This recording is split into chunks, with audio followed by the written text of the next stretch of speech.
हाँ विद्यार्थी मित्रों, આપણે આના પહેલાના વિડીયોમાં પેરેલેક્સિસ મેથડ જોઈ હતી, પેરેલેક્સિયલ મેથડ, જેનામાં આપણે પૃથ્વી પરથી ખૂબ લાંબા અંતર પર રહેલી વસ્તુનું અંતર શોધ્યું હતું. એ પેરેલેક્સ મેથડમાં આપણી પાસે એક પૃથ્વી, જેના બે અપોઝિટ એન્ડ ઉપર તમે બે લેબોરેટરી બનાવી હતી, વેધશાળા બનાવી હતી, જેને બેસિસ કહેવાશે, અને તેનાથી એક ગ્રહનું સેન્ટર આપણે જોયું હતું. માની લઈએ કે કોઈ ગ્રહ છે એસ, તેનું સેન્ટર જોયું હતું અને તેના માટેનું અવલોકનનો ખૂણો આપણે થીટા લીધો હતો. આ ગ્રહ એસ, એ અને એસનું અંતર આપણી પાસે ડી હતું, બી અને એસનું અંતર ડી હતું, આ આર્ક ચાપ જેને બી હતું, બે લેબોરેટરી વચ્ચેનું અંતર.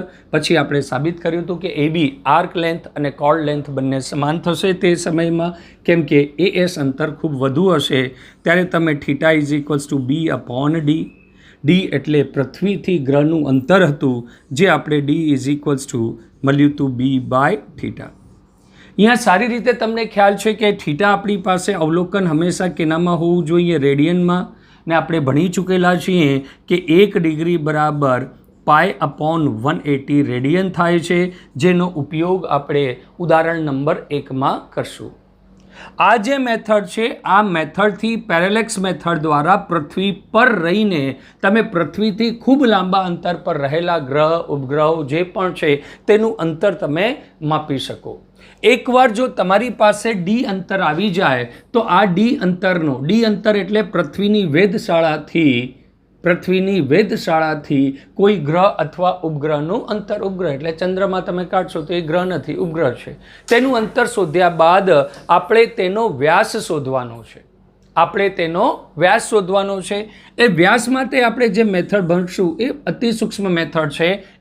આપણે એક લેબોરેટરીથી આપણે ગ્રહને જોશું. આ જે મેથડ છે, આ મેથડને આપણે ટોટલ ઇન્વર્સ કરી નાખશું તો એનાથી આપણે ડાયામીટર શોધી શકાશે. આપણે બે અલગ અલગ જગ્યાએથી એક અવલોકન લીધું હતું. હવે આપણે એક જગ્યાએથી બે અવલોકનો લેશું અને આ જ મેથડ દ્વારા તમે કોઈ પણ ગ્રહ અથવા પ્લાનેટનું અંતર શોધી શકશો. કેવી રીતે? માની લઈએ કે આ આપણી પાસે કોઈ ગ્રહ, ઉપગ્રહ, ચંદ્રમાં ઉપગ્રહ તરીકે અથવા કોઈ ગ્રહને લેશું તો તમે એક જ લેબોરેટરીથી એના વ્યાસા અંતરનું અવલોકન લેશો. આવી રીતે વિદ્યાર્થી મિત્રો જોઈ શકો છો, જસ્ટ આનું અપોઝિટ કરી નાખશું. આ મેથડથી તમે તેનું અંતર શોધી શકો. એ અંતર આપણી પાસે અવેલેબલ છે એ તમે માનીને ચાલો. માની લઈએ કે આ ચંદ્રમાનું તમે અંતર શોધ્યું, એ અંતર તમારી પાસે ડી આવી ગયું. હવે એ ડી અંતરનો ઉપયોગ કરી એક લેબોરેટરીથી ચંદ્રમાના વ્યાસ અંતરોને તમે શોધશો. હા, તો આપણે જોયું કે આ જે અંતર છે આપણી પાસે ડી, આ અંતર આપણી પાસે ડી આવી ગયું છે. એક લેબોરેટરીથી તમે જે પણનો વ્યાસ માપવાની છે, જે પણ ગ્રહ ઉપગ્રહનું ત્રિજ્યા સાઇઝ માપવાની છે, તેના બે વ્યાસા અંતરના વ્યાસના છેડાને તમે અવલોકન કરશો અને તે અવલોકન ખૂણો તમારી પાસે આવશે alpha. Same to same process ચાલે છે. ત્યાં આપણે ઉપરનો ખૂણો થીટા વાંચ્યો હતો, અહીંયા અવલોકનનો ખૂણો આવી રીતે જોશું. એક જગ્યાએથી ચંદ્રમાનો આ છેડો જોશું અને પછી ચંદ્રમાનો બીજો છેડો જોશું. બંને છેડા વચ્ચેનો અહીંયા બનતો ખૂણો અલ્ફા તમે નોટ ડાઉન કરશો. સૂત્ર તો એ જ લાગશે. અલ્ફા ઇઝ ઇક્વલ્સ ટુ ખૂણો કેનામાં હશે? રેડિયનમાં. Is equals to arc length તમારી પાસે કેટલી છે? બી, અને અંતર ડી, જે તમે પેરેલેક્સિસ મેથડથી શોધ્યું છે. હવે તમને જો આની સાઇઝ શોધવાની હોય તો b is equals to alpha into d દ્વારા તમે સાઇઝ શોધી શકો છો.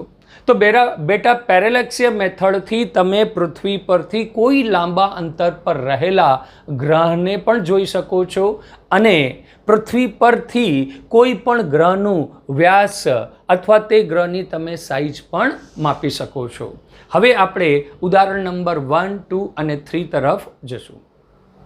વિદ્યાર્થી મિત્રો, ઉદાહરણ નંબર 2.1 જે આગળના ઉદાહરણ માટે અતિ ઉપયોગી છે, જેની અંદર ડિગ્રી, રેડિયન, સેકન્ડ અને મિનિટ વચ્ચેના સંબંધો દર્શાવ્યા છે. ઉદાહરણ 2.1માં નીચે આપેલા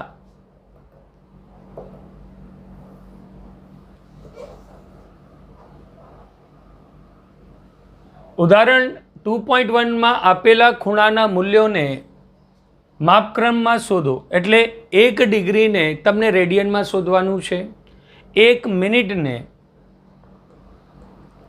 ઠીક છે, અથવા આર્ક મિનિટ પણ કહી શકાય, 1 મિનિટ અથવા ઓફ આર્ક અથવા આર્ક મિનિટ પણ કહી શકાય. આર્કનું અંતર મિનિટ, સમયનું અંતર મિનિટ નથી, આર્કનું અંતર મિનિટ. અને ડબલ ડેશ હોય તો સેકન્ડ, 1 સેકન્ડને સેકન્ડ ઓફ આર્ક અથવા કહી શકાય આર્ક ઓફ સેકન્ડને તમને કેનામાં ફેરવાનું છે? ડિગ્રીમાં. શું આપ્યું છે? 360 degree is equals two 2 pi radian. આપણે હમણાં આના પહેલાંના વિડીયોમાં જોયું હતું, આપણે આના ઉપરના વિડીયોમાં જોયું હતું, લખ્યું હતું આપણે કે 1 degree is equals to pi by 180 radian.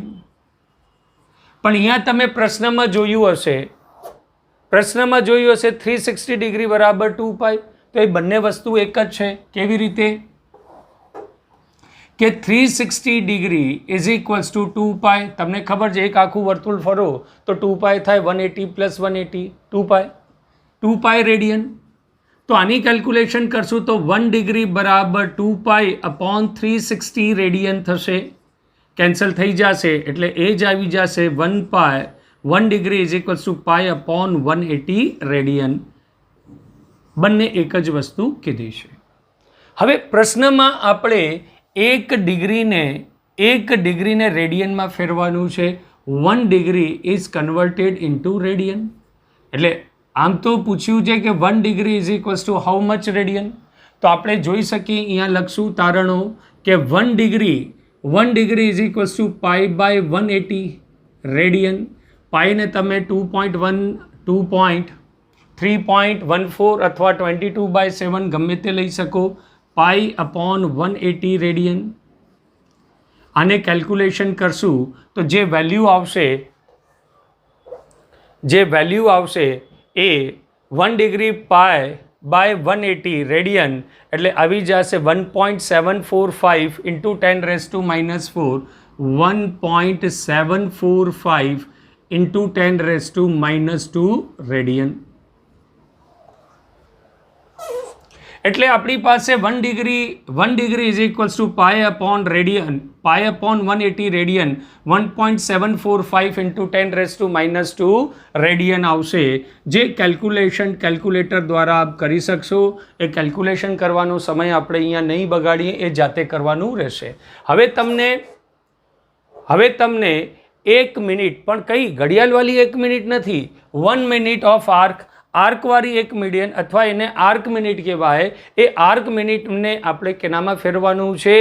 Arc મિનિટને રેડિયનમાં ફેરવાનું છે. તો તમને ખ્યાલ છે કે 1 ડિગ્રી બરાબર 60 મિનિટ થાય. 1 ડિગ્રી બરાબર 60 મિનિટ થાય. અને અત્યારના આપણે ખ્યાલ છે કે 1 ડિગ્રી બરાબર 1.7, આ સેકન્ડનું સોલ્યુશન સ્ટાર્ટ થઈ ગયું બીનું, 1.745 ઇન્ટુ 10⁻² રેડિયન થાય છે. તો 1 ડિગ્રી બરાબર 60 મિનિટ. તો 1 મિનિટ બરાબર કેટલું થઈ જશે? 1.745 ઇન્ટુ 10⁻². આના 60ને નીચે લઈ આવશો અપોન કેટલું થઈ જશે? 60. એટલે તમે લખી શકો કે 1 મિનિટ સર્કલ હોય એને કહેવાશે ડિગ્રી, 1 દંડી હોય એને કહેવાશે મિનિટ. એ મિનિટની કેલ્ક્યુલેટર ચલાવશો તો એનો આન્સર તમે જોઈ શકો છો. અહીંયા લખ્યો છે 1 મિનિટ ઇઝ ઇક્વલ્સ ટુ કેટલું આવે છે? 2.91 ઇન્ટુ 10⁻⁴ રેડિયન.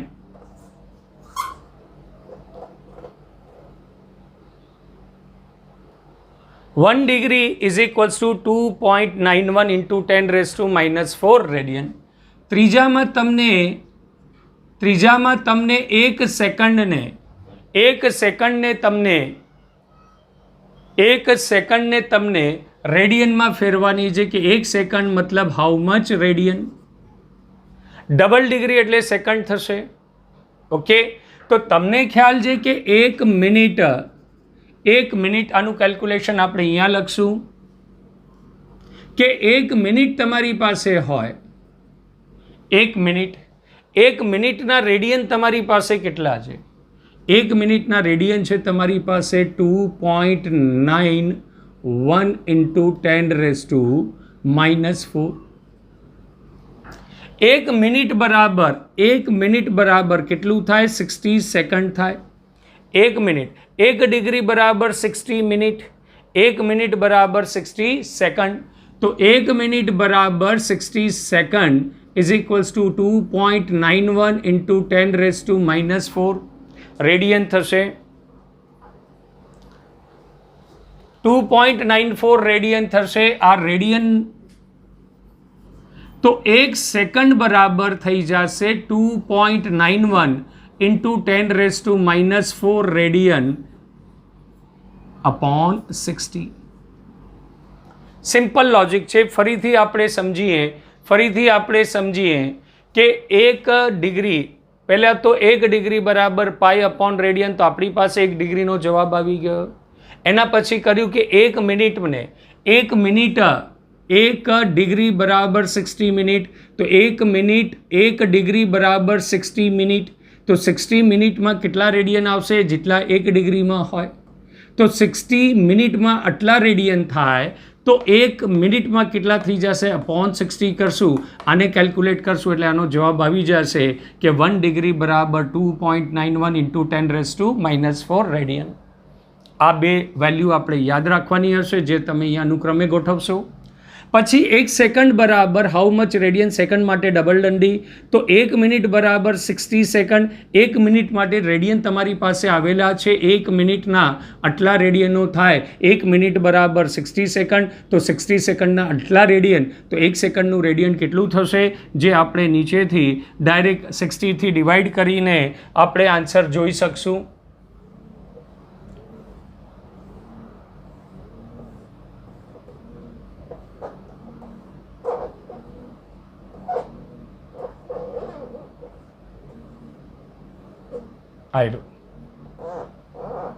છેલ્લો આન્સર આપણી પાસે આવી જશે 4.85 into 10⁻⁻⁶ રેડિયન. ઇઝન્ટ ઇટ દોસ્તો? હવે આપણે આ પ્રમાણે પરીક્ષામાં કેવી રીતે લખવાનું, આ સમજૂતી આવી ગઈ હોય તો ત્યારબાદ પરીક્ષામાં કેવી રીતે લખવાનું એ આપણે જોશું. પરીક્ષામાં પ્રશ્નનો જવાબ કેવી રીતે લખવાનું કે 360 બરાબર 2π, એનો મતલબ થશે 1 ડિગ્રી બરાબર પાઈ અપોન 180 રેડિયન. કેવી રીતે આવ્યું એને આપણે અહીંયા સમજ્યું હતું. 1.74 into 10⁻⁻² રેડિયન. એના પછી બીજા માટે આપણે 1 ડિગ્રી બરાબર 60 મિનિટ, એટલે 1 ડિગ્રીના રેડિયન જે થતા હશે એ લઈ લેશું 1.745 into 10⁻². હવે 60 મિનિટ જે છે, તો 60 માટે એટલું, તો 1 મિનિટ માટે કેટલું? તો 1 મિનિટ અપોનમાં 60 કરી દેશું, એટલે અપોનમાં 60 કરશું એટલે 2.098 into 10⁻⁻⁴ રેડિયન આવશે. જેને રાઉન્ડ ઓફ કરશું તો 2.91 into 10⁻⁻⁴ થશે.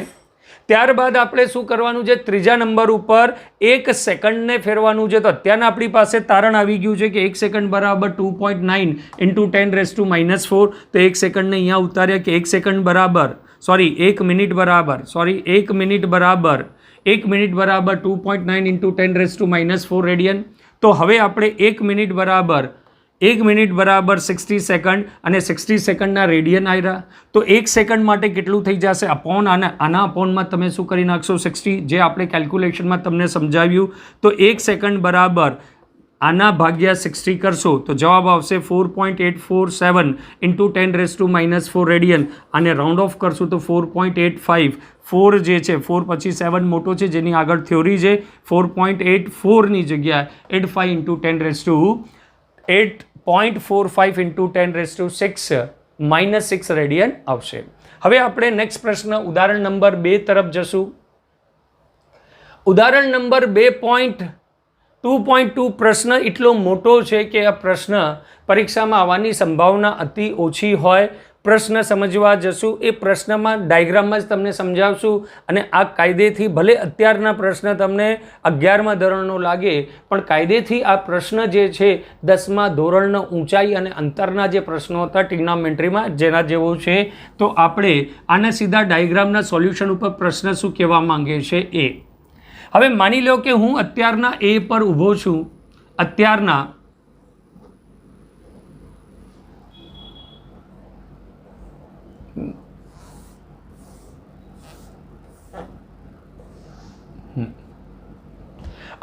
હું એ પર ઊભો છું અને અહીંયા મારા માથા ઉપર બિલ્ડિંગ છે.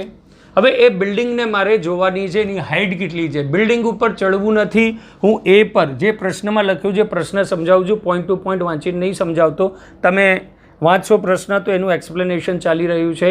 હું બિલ્ડિંગ, અહીંયા મારી પાછળ આ બોર્ડ છે, ત્યાં બિલ્ડિંગ છે, બહુ લાંબી બિલ્ડિંગ છે. મારી પાસે એક મશીન છે જેનાથી ખૂણો માપી શકાય. જનરલી આર્મી મેન કને હોય છે કે ખૂણા માપી શકે છે. આમાં જેમ બંદૂક ચાલતી હોય એમ એ પોઈન્ટ ટુ પોઈન્ટના ખૂણા માપી શકે છે. કંપાસ કહેવાય એને, ખૂણા માપવાનું કંપાસ. તો એક્ઝેક્ટ હું એ પર ઊભો રહી અને આકાશમાં આવી રીતે કંપાસને સેટ કરીશ કે એનામાં એનો ખૂણો કેટલો આવી જાય, 60નો.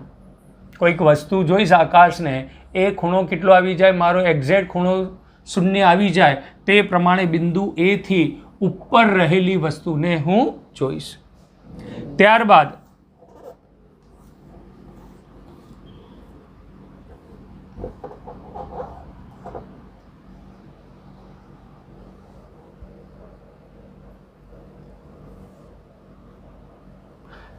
હું બિંદુ એ થી ખૂણો જોયા બાદ હું બિંદુ એ થી ચાલવાનું શરૂ કરીશ અને બિંદુ બી સુધી પહોંચીશ. કેટલું અંતર કાપીશ? 100 મીટરનું. એટલે એ અંતર તો હું જમીન પર ચાલવાનું માપી શકું. અત્યાર સુધીના 2 સ્ટેપ કર્યા. પહેલી સ્ટેપમાં એમાં રહી અને બિલ્ડિંગની ખૂબ દૂરની વસ્તુ એટલે આકાશ ઉપર જનરલી હું શું સેટ કરીશ? 0. શું સેટ કરીશ? 0. ત્યારબાદ બિલ્ડિંગથી દૂર 100 મીટર ચાલીશ, ગમે તે દિશામાં ચાલું. તો માની લો કે હું એથી એ નીડલને ચેન્જ કર્યા સિવાય હું 100 મીટર સુધી ચાલ્યો. 100 મીટર ચાલ્યા બાદ જે મારું એટલે એકચ્યુઅલી મારું મોઢું બિલ્ડિંગ તરફ છે, પણ તમને સમજાવવા માટે જે મારી નીડલ જે 0 આવતી હતી એ નીડલને હું ફેરવી ને આમ કરી ને બી પરથી ઊભા હું બિલ્ડિંગની ટોચ સીને જોઈશ.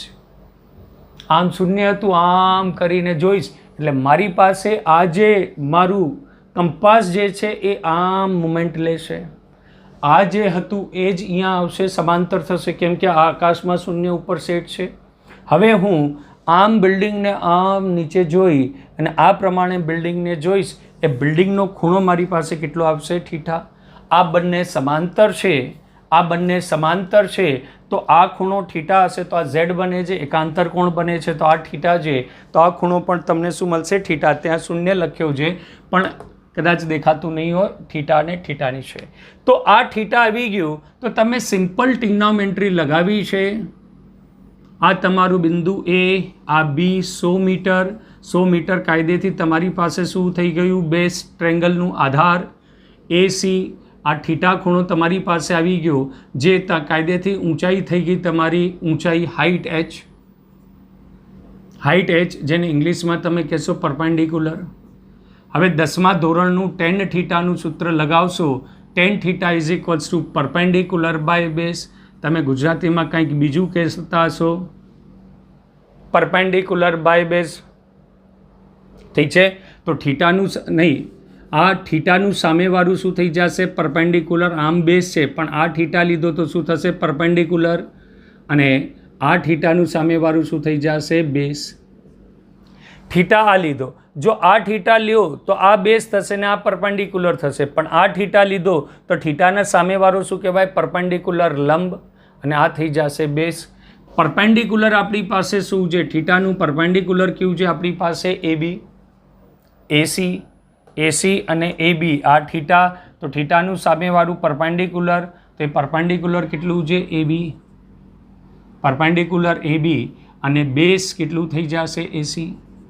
તમને AC શોધવાનું છે તો AC બરાબર AB/tan થીટા. પ્રશ્નમાં તમને થીટા જે પણ આપ્યો હોય, AB કેટલું આપ્યું છે? 100. અને પ્રશ્ન છે જ આપણે નીચે જોઈએ, થીટાનું મૂલ્ય કેટલું આપ્યું છે એને? થીટા 40 આપ્યું છે. તો અપોન કેટલું થઈ જશે? tan 40. એ ટેબલમાંથી તમને જોતા એક એપિસોડમાં બતાવવામાં આવશે કે કેવી રીતે વેલ્યુ જોવાની અને એનું સોલ્યુશન કરશું. ઠીક છે. tan 40ની વેલ્યુ આવશે 0.831. તો AC બરાબર 100/tan 1040ની વેલ્યુ કેવી રીતે જોવાય એ ટેબલ પરથી બતાવવામાં આવશે. તો 0.8391 કેલ્ક્યુલેટર ચલાવશું એટલે લગભગ 119 મીટર આવશે. ખ્યાલ આવી ગયો? એટલે આમ જોવા જઈએ તો પ્રશ્ન આપણી પાસે 10મા ધોરણનો ટિગ્નોમેટ્રીનો છે. ખાલી અહીંયાથી મેં 0 ડિગ્રી ઉપર સેન્ટીગ્રેડ કરી 100 મીટર ચાલી અને અહીંયાથી આવી રીતે આના ટોચનું એંગલ જોયું. આ એંગલ મને મળ્યું 40, આ એંગલ 40 મળ્યું, તો એનો મતલબ થશે આ એંગલ પણ 40. તો આ એંગલ 40 અને 10મા ધોરણની ટિગ્નોમેટ્રી લગાવી આપણે પ્રશ્ન મળી જશે. એના પછી ઉદાહરણ નંબર 2.3 અતિ આઈએમપી છે. હા વિદ્યાર્થી મિત્રો, ઉદાહરણ નંબર 2.3 પરીક્ષાની દ્રષ્ટિએ અતિ આઈએમપી, કેમ કે પેરેલેક્સ મેથડ આપણા માટે નવી મેથડ છે અને પેરેલેક્સ મેથડ પર પ્યોરલી ડિપેન્ડ ન્યુમેરિકલ નંબર 2.3માં આપણે અમુક ડેટા આપેલા છે કે પૃથ્વીના બે અલગ અલગ લેબોરેટરીથી તમે કોઈ ગ્રહને ઓબ્ઝર્વ કરો છો તેના માટેના ખૂણા આપ્યા છે.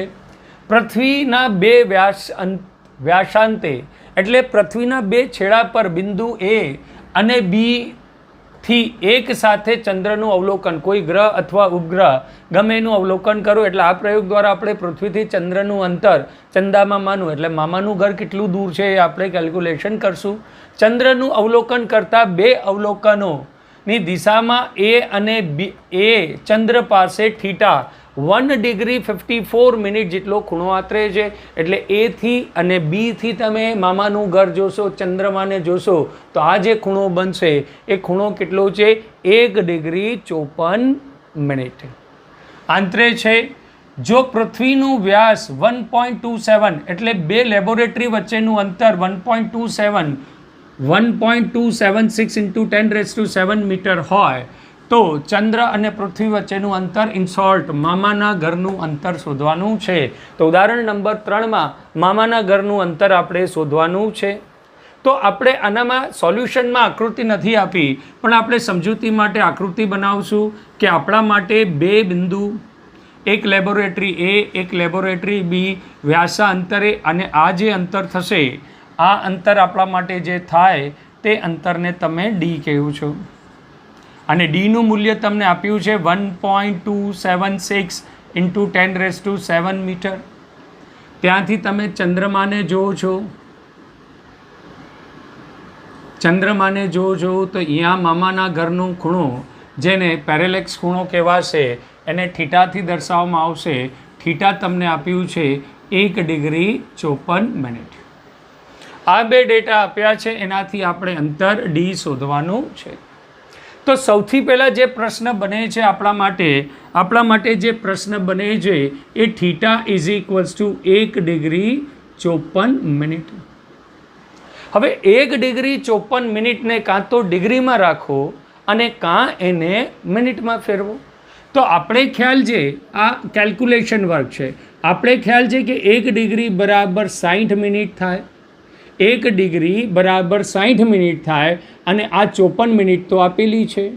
એટલે જો આખું મિનિટમાં કન્વર્ટ કરશું તો કેટલું થઈ જશે? 114 મિનિટ. એટલે આપણી પાસે θ = 114 મિનિટ થશે. પણ આપણે સારી રીતે ભણી ચૂકેલા છીએ કે આપણે મિનિટ ન ચાલે, આપણે રેડિયનમાં જોઈએ. તો આપણે થોડીક વાર પહેલાં વાંચ્યું હતું. શું વાંચ્યું હતું? કે 1 મિનિટ = 2.91 × 10⁻⁴ રેડિયન થાય છે. 1 ડિગ્રી બરાબર 2.91 × 10⁻⁴ રેડિયન થાય છે. તો θ બરાબર આપણી પાસે 114 મિનિટ છે. એને રેડિયનમાં ફેરવશું તો 114 ગુણ્યા 114 × 1 મિનિટને રેડિયનમાં ફેરવતા તમને ગુણા કરવો પડશે 291 × 10⁻⁴ રેડિયન. ધ્યાન રાખજો દોસ્તો, સોલ્યુશનમાં એ લોકો સેકન્ડ ઉપર ગયા છે અને સેકન્ડને પછી રેડિયનમાં કન્વર્ટ કર્યું છે. તો બધાયને મિનિટથી સેકન્ડમાં જાઓ ને સેકન્ડથી પછી રેડિયનમાં જાઓ, અથવા ડિગ્રીથી આપણે મિનિટમાં ગયા અને મિનિટથી રેડિયનમાં સીધા કૂદી જાઓ તો પણ જવાબ સરખો આવશે.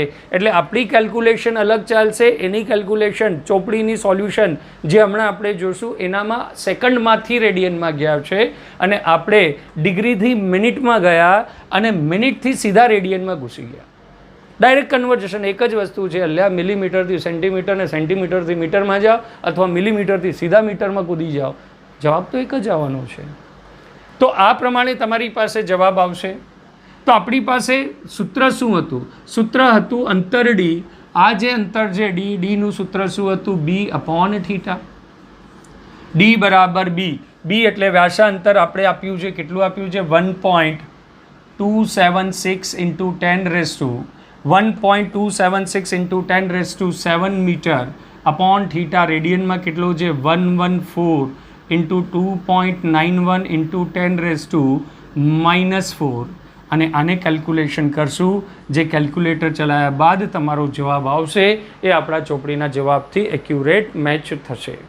ખ્યાલ આવી ગયું? તો દોસ્તો આપણે સૌથી પહેલાં શું કર્યું? જે ડિગ્રી હતી, ડિગ્રી અને મિનિટના કોમ્બિનેશનને સંપૂર્ણ રૂપે તમે મિનિટમાં ફેરવી લીધું. કેવી રીતે? 1 ડિગ્રી બરાબર 60 મિનિટ અને 54 મિનિટ તો આપી હતી એટલે 114 મિનિટ થયા. થીટા 114 થયું તો 1 ડિગ્રી બરાબર 1 મિનિટ બરાબર 2.91 ઇન્ટુ 10⁻⁻4. હવે મિનિટને ડિગ્રીમાં ફેરવા માટે તમે 2.91 ઇન્ટુ 10⁻⁻4થી ગુણા કરો છો.